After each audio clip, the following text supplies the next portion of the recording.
नमस्कार। छत्तीसगढ़ चुनाव की खबरों को लेकर आपके बीच में सुनील कुमार, छत्तीसगढ़ अखबार के यूट्यूब चैनल इंडिया आजकल के स्टूडियो से। आज थोड़ा सा अपडेट मैं आपको देने जा रहा हूं। कुछ छत्तीसगढ़ से शुरू हुआ है, कुछ बाहर से शुरू हुआ है। हुआ यह है कि मध्य प्रदेश में समाजवादी पार्टी और कांग्रेस के बीच बातचीत चल रही थी सीटों के तालमेल की, और वहां बात जम नहीं पाई। तो कल अखिलेश यादव ने जो बयान दिया है वो बयान कई मायनों में वजन रखता है, इसलिए कि कांग्रेस पार्टी के अलावा एक सबसे बड़ी पार्टी समाजवादी पार्टी भी है इंडिया नाम के गठबंधन में, जो कि 2024 में मोदी को टक्कर देने के हिसाब से बनाया जा रहा है। मध्य प्रदेश में अखिलेश यादव को, जहाँ सीटें भी काफ़ी हैं, 230 सीटें हैं, वहाँ पर जो हालत हुई है समाजवादी पार्टी की, जिससे निराश होकर अखिलेश यादव ने कल ये बयान दिया कि रात को कांग्रेस ने हमको 6 सीटों पर 1 बजे तक जगाया, लेकिन जीरो पकड़ाया। कांग्रेस ने एक भी सीट समाजवादी पार्टी के लिए छोड़ने से मध्य प्रदेश में इनकार कर दिया। तो समाजवादी पार्टी ने साफ साफ कहा है कि मध्य प्रदेश वो अपने अकेले के दम पर लड़ेगी, और लड़ेगी तो कांग्रेस से निराश होने के बाद थोड़ा ज़्यादा जोर शोर से लड़ेगी। कितना नुकसान होगा ये देखने की बात है। जीत और हार का फर्क कितना हो सकेगा ये भी आने वाला वक्त बताएगा।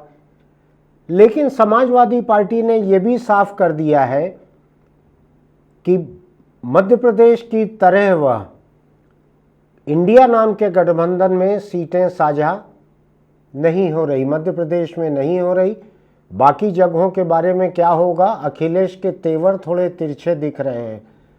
अखिलेश यादव ने कहा, रात 1 बजे तक कांग्रेस ने समाजवादी पार्टी के नेताओं को जगाया और भरोसा दिया कि हम 6 सीटों पर विचार करेंगे, लेकिन जब सीटें घोषित की गई तो समाजवादी पार्टी शून्य रही।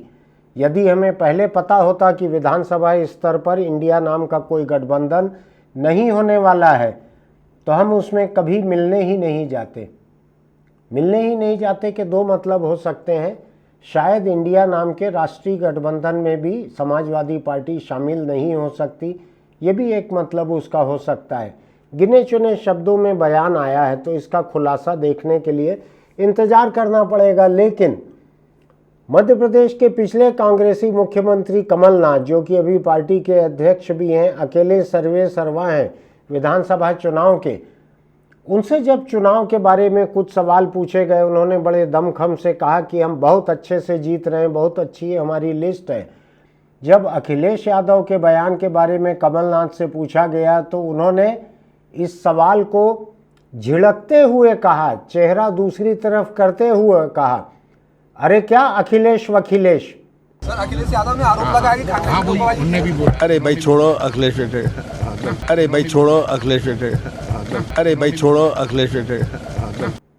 मेरा ऐसा ख्याल है कि वखिलेश शब्द जो है इसकी गूंज लखनऊ तक जाएगी, अखिलेश यादव तक जाएगी, और इंडिया नाम के गठबंधन की अगली जो भी बैठक होगी उसमें भी ये गूंज जाएगी कि कमलनाथ जैसा वरिष्ठ व्यक्ति अखिलेश यादव पे पूछे गए सवाल पर अखिलेश वखिलेश कर उस नाम को खारिज कर रहा है। इस तरह से ये सवाल उठेगा। अब मैं ये सोच रहा हूँ कि समाजवादी पार्टी का छत्तीसगढ़ में तो कोई ज़्यादा अस्तित्व है नहीं, इस चुनाव में कोई चर्चा भी नहीं दिख रही है। लेकिन इंडिया गठबंधन की एक पार्टी, आम आदमी पार्टी का छत्तीसगढ़ में अस्तित्व है। 5 साल से इस पार्टी के लोग कोशिश कर रहे हैं। अभी तक करीब 1/3 सीटों पर आम आदमी पार्टी अपने उम्मीदवार घोषित कर चुकी है। 33 घोषित हो चुके हैं 90 में से। इससे ऐसा लगता है कि कांग्रेस और आम आदमी पार्टी के बीच कोई तालमेल शायद यहाँ पर बनते नहीं दिख रहा है, जिसके संकेत हमको मिले थे, जिसके आसार हमको लगते थे। लेकिन कांग्रेस पार्टी की उच्च स्तरीय बैठक जिसमें राज्य के बड़े बड़े नेता शामिल हुए, वहां पर आम आदमी पार्टी से किसी गठबंधन तालमेल की कोई चर्चा तक नहीं हुई। तो दिल्ली में जिस स्तर पर इस पार्टी से चर्चा हो रही होगी वो कोई कामयाब नहीं हो पाई। ऐसा लगता है कि कांग्रेस पार्टी इन 3 राज्यों में अपने दम पर चुनाव लड़ना चाहती है, बिना किसी के साथ तालमेल के। अगर ऐसा होता है तो आम आदमी पार्टी 90 सीटों पर अपने उम्मीदवार उतारने की बात कई बार कह चुकी है। देखना है कि ये 90 सीटों पर क्या होता है। अगर आम आदमी पार्टी के उम्मीदवार रहेंगे, कांग्रेस से बिना तालमेल के लड़ेंगे, तो 90 सीटों पे कोई फ्रेंडली फाइट तो हो नहीं सकती। और अगर आम आदमी पार्टी के उम्मीदवार दमखम के साथ प्रदेश सरकार के ऊपर आरोप लगाएंगे, सवाल खड़े करेंगे, वोट पाने की कोशिश करेंगे, तो कांग्रेस के लिए हर विधानसभा क्षेत्र में थोड़ी सी असुविधा हो सकती है। देखते हैं क्या होता है इस मामले में।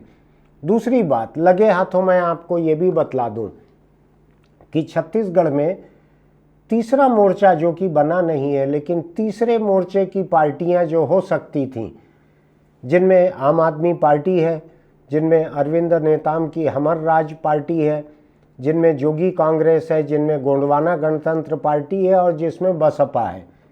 इतने लोग हैं इसमें, बिल्कुल नाम चेहरे के साथ हैं इसमें।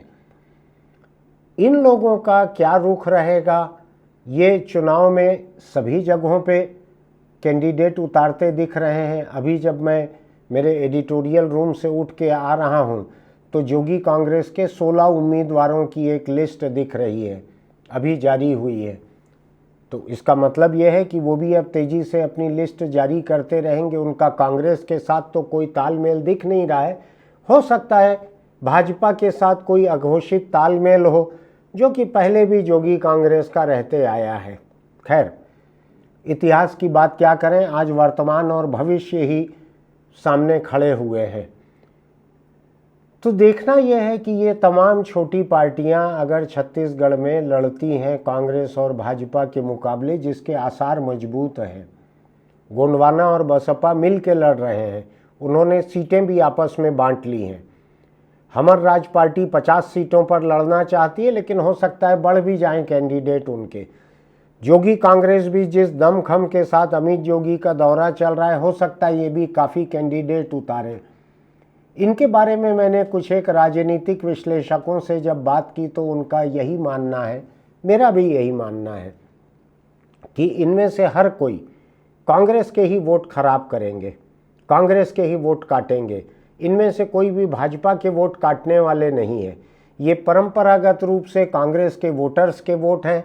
ये कांग्रेस से अलग हुई पार्टियां हैं, जोगी कांग्रेस हो या अरविंद नेताम की हमर राज पार्टी हो, ये कांग्रेस से अलग हो के ही कांग्रेस के वोट बिगाड़ेंगे।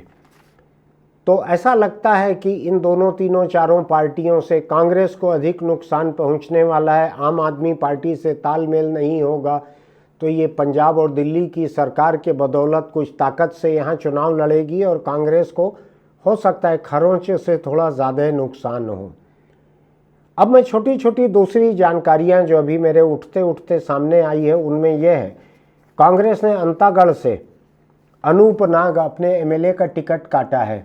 उन्होंने चुनाव लड़ने की घोषणा कर दी है, शायद उन्होंने नामांकन फार्म भी भर दिया है। बलरामपुर से जिन बृहस्पत सिंह की टिकट कांग्रेस ने काटी है, उन्होंने बहुत सारे बयान दिए हैं, उन्होंने कई तरह की बातें कही हैं। कांग्रेस और टीएस सिंहदेव खासकर जिनके खिलाफ थे वो और जिनकी वजह से उनकी टिकट कटी है, कांग्रेस और टीएस सिंहदेव के खिलाफ कई बातें बृहस्पत सिंह ने कही है। उन्होंने कहा है कि ये महाराष्ट्र के एकनाथ शिंदे बनने जा रहे हैं टीएस सिंहदेव। बृहस्पत सिंह ने ये भी कहा है, डमी कैंडिडेट के रूप में इन्होंने रामविचार नेताम के खिलाफ एक को खड़ा किया है हारने के लिए।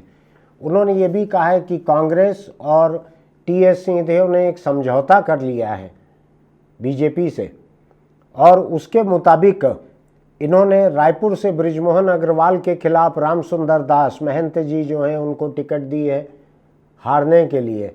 उन्होंने ये भी कहा है कि रमन सिंह से हारने के लिए गिरीश देवांगन को वहाँ भेजा है। उन्होंने ऐसे 2-3 नाम गिनाए हैं, इससे उनके तेवर दिख रहे हैं कि वो कांग्रेस के खिलाफ तेवर हैं। ऐसी चर्चा है कि वो आम आदमी पार्टी या किसी दूसरी पार्टी से लड़ सकते हैं अपनी सीट से। तो ये एक बात हो गई। दूसरी बात ये है कि मनेंद्रगढ़ से विनय जायसवाल की टिकट कांग्रेस ने काटी है। वो गोंडवाना गणतंत्र पार्टी से लड़ने की बात कहते हुए एक टेलीफोन कॉल के स्टिंग में घिर भी चुके हैं। वो टेलीफोन कॉल भी घूम रही है लगातार, जिसमें विनय जायसवाल गोंडवाना गणतंत्र पार्टी से लड़ने की बात कर रहे हैं। हाँ चाचा प्रणाम। चाचा टिकट उकट का हाल चाल है चाचा? हाँ जय प्रकाश बोल रहा था मैं, टिकट का हाल चाल है? टिकट नहीं मिली, हैं? टिकट नहीं मिली है बार। तो कैसे करेंगे चाचा हम लोग फिर? तुम बताओ गुड़वाना से लड़ो कि नहीं लड़ो? गुड़वाना से लड़िए चाचा, बिल्कुल आपका सपोर्ट है चाचा। रहेगा ना? बिल्कुल चाचा आपका सपोर्ट रहेगा। चाहे कि तिमरी में तो हम लोग 15,000 वोट निकाल लेंगे, हाँ तो फिर देहात से हम लोग भी ऐसा नहीं है कि वैसे ही आलू खाते रहेंगे। है ना? हाँ 15,000 तुम लोग निकालना पड़ेगा, लेकिन इस बार वहाँ बिल्कुल चाचा बिल्कुल। 10,000 तो गुड़वाना का वोट रखी है। हाँ आराम से रखा हुआ है। और भाई काम को भी देख के तो व्यक्तिगत रूप से भी आपको वोट मिलेगा ना चाचा? है ना? हाँ चाचा। हाँ, तो तैयारी करो चलो। हाँ चाचा ठीक ठीक। कांग्रेस को एक झटका लगा है आज राजनांदगांव से, जहां पर मुख्यमंत्री के पसंदीदा उनके दोस्त गिरीश देवांगन कांग्रेस कैंडिडेट हैं। वहां पर कांग्रेस की टिकट की उम्मीद लेके बैठे हुए नरेश डाकलिया, भूतपूर्व महापौर हैं, स्थानीय व्यक्ति हैं नांदगांव के, उन्होंने आज इंडिपेंडेंट कैंडिडेट की तरह अपना फार्म भर दिया है। तो ये दिलचस्प हो गया है राजनांदगांव। अगर नरेश डाकलिया किसी तरह से अपना फार्म वापस नहीं लेते हैं, अभी टाइम है वापस लेने में, आज भरने का शायद आखिरी तारीख थी, तो भर दिया है उन्होंने, वापस लेने के लिए समय बाकी है। लेकिन अगर नहीं लेते हैं तो वो स्थानीय हैं, मेयर रह चुके हैं, उनका नुकसान सीधे सीधे कांग्रेस को भोगना पड़ेगा, जहां से गिरीश देवांगन कैंडिडेट हैं भाजपा के रमन सिंह के खिलाफ। एक छोटी सी खबर इससे जुड़ी हुई ये है कि मंतूराम पवार, आपको ध्यान होगा एक अंतागढ़ टेप कांड हुआ था जिसमें कांग्रेस के कैंडिडेट के रूप में मंतूराम पवार ने अपना नाम वहां से वापस ले लिया था, और उनको लेकर रमन सिंह, अजीत जोगी, अमित जोगी, रमन सिंह के दामाद, इनके बीच के बहुत सारे टेलीफोन कॉल तरह तरह से तैर रहे थे हवा में। रिकॉर्डिंग आपको याद होगी, अंतागढ़ टेप कांड कहलाता था। वहां से मंतूराम पवार ने अंतागढ़ से निर्दलीय चुनाव लड़ने के लिए आज फार्म भर दिया है। तब अंतागढ़ दिलचस्प दो मायने में हो गया है। मंतूराम पवार जो कि भूतपूर्व कांग्रेसी और बाद में भूतपूर्व भाजपाई हो चुके थे, उन्होंने निर्दलीय के रूप में फार्म भर दिया है। तो उनकी थोड़ी बहुत ज़मीन कांग्रेस में होगी, थोड़ी भाजपा में होगी, वो अब इंडिपेंडेंट हैं वहाँ पे अभी तक। दूसरी तरफ उसी अंतागढ़ से अनूप नाग जो अभी के सिटिंग एमएलए हैं कांग्रेस के, उन्होंने भी निर्दलीय के रूप में फार्म भर दिया है। तो अंतागढ़ इस हिसाब से दिलचस्प हो गया है कि दो भूतपूर्व विधायक, एक तो अभी हैं भी अनूप नाग, एक भूतपूर्व मंतूराम पवार, ये दोनों वहाँ से निर्दलीय के रूप में लड़ रहे हैं। एक बस्तर की छोटी सी खबर ये है कि टीवी रवि, ये कांग्रेस के जनपद सदस्य हैं, कांग्रेस, इनके परिवार के और लोग भी कांग्रेस से अलग अलग जगह निर्वाचित हैं या पदों पर हैं, वो कांग्रेस से बागी होकर वहाँ से जगदलपुर से नामांकन भर रहे हैं। ऐसी चर्चा है कि कल मुख्यमंत्री भूपेश बघेल ने इनको समझाने की कोशिश की थी, लेकिन ये समझ नहीं पाए, उनके तर्कों से सहमत नहीं हो पाए। इतनी छोटी छोटी बातें हैं, लेकिन सबसे बड़ी बात यह है कि जितनी अलग अलग पार्टियां हैं, इनके साथ कांग्रेस का कोई तालमेल नहीं दिख रहा है। आम आदमी पार्टी, हमर राज पार्टी, जोगी कांग्रेस, गोंडवाना और बसपा, कांग्रेस का कोई तालमेल इनसे नहीं दिख रहा है। पर्दे के पीछे की चर्चा यह है कि इनमें से हर किसी के मैदान में डटे रहने में भाजपा की दिलचस्पी है, और जब दुनिया की सबसे बड़ी पार्टी, देश की सबसे संपन्न पार्टी, जब उसकी इतनी दिलचस्पी है, तो इन तमाम छोटी छोटी पार्टियों को पर्दे के पीछे से अदृश्य हाथ मदद भी कर सकते हैं। देखना है आगे क्या होता है। आज बस इतना ही। और हाँ, अगर आपको हमारे वीडियो अच्छे लगते हैं तो उसको सब्सक्राइब कीजिए, नोटिफिकेशन की बटन दबाइए, लाइक कीजिए, इसके लिंक को कुछ दोस्तों को भेजिए, अपनी टिप्पणी कीजिए।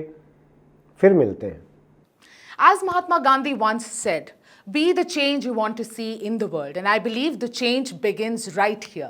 देश के कई हिस्सों में चुनाव होने वाले हैं और इसलिए आप सभी को अपने बीच अवेयरनेस भी बढ़ा देनी चाहिए कि वोटिंग कितना इंपॉर्टेंट है, वोटिंग से क्या क्या बदल सकता है। इनफैक्ट वोटिंग से वो हर बड़े बदलाव आ सकते हैं जो आपने कभी सोचे होंगे और जो आपको बहुत ही एक डिस्टेंट ड्रीम लगता हो।